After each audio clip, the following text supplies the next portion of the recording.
কাগজ কালির অভাবে ছাপানো যাচ্ছে না নতুন নকশার নোট, যে কারণে আসছে ঈদে বিনিময় করা যাচ্ছে না নতুন টাকা। তবে সরবরাহকারী প্রতিষ্ঠানগুলো বলছে কাগজ কালির কোনো সংকট নেই। এমন পরিস্থিতিতেও নতুন নোট ঠিকই পাচ্ছেন ব্যাংক কর্মকর্তারা, বেশি দামে মিলছে ফুটপাতেও। এমন নৈরাজ্যের জন্য কেন্দ্রীয় ব্যাংকের অব্যবস্থাপনাকেই দায়ী করছেন বিশ্লেষকরা। ঈদ এলেই প্রিয়জনকে নতুন টাকায় সালামি দেওয়া আবহমান বাংলার অনেক পুরনো সংস্কৃতি। জাকাত, ফিতরা, সালামি এবং স্বজনদের হাতে নতুন টাকা তুলে দেওয়ার আনন্দই আলাদা। একটা উৎসবের আমেজ তৈরি হয়, কয়েক গুণ বাড়িয়ে দেয় ঈদের আনন্দ। ঈদ সালামি হিসেবে নতুন নোট বেশ জনপ্রিয়। প্রতি বছর দুই ঈদ উৎসবকে কেন্দ্র করে প্রায় 25 থেকে 30 হাজার কোটি টাকার নতুন নোটের চাহিদা তৈরি হয় বাজারে, আর তা বিনিময় করে আসছিল কেন্দ্রীয় ব্যাংক। তবে কাগজ কালির সংকটের কথা বলে এবারও নতুন নোট না ছাপানোর ঘোষণা নিয়ন্ত্রক সংস্থাটির।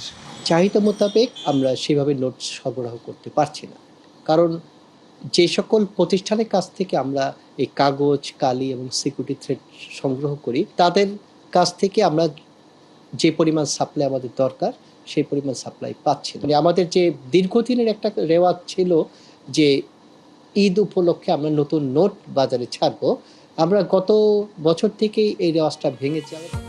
কেন্দ্রীয় ব্যাংকের একটি সূত্র বলছে, ক্যাশলেস সোসাইটি গড়ে তোলার অংশ হিসেবে নতুন নোট ছাপানো কমিয়েছে টাকশাল। তবে কাগজ কালি সরবরাহকারীরা দিচ্ছেন ভিন্ন তথ্য। আন্তর্জাতিক বাজারে সংকট বলা যাবে না, এই বাজারকে ফলো করেই তো আপনি আপনার প্রকিউরমেন্ট প্ল্যানটা করবেন, তাই না?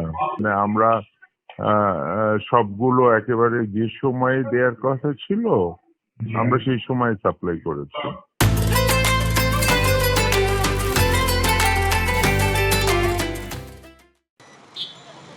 সরবরাহকারী প্রতিষ্ঠানগুলো বলছে, বাংলাদেশ ব্যাংকের প্রতিটি কার্যাদেশের বিপরীতে নির্দিষ্ট সময়েই তারা কাগজ ও কালি সরবরাহ করেছে।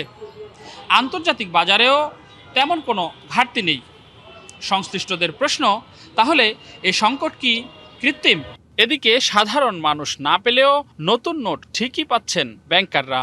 এমন পরিস্থিতির জন্য কেন্দ্রীয় ব্যাংককেই দায়ী করছে বিশ্লেষকরা।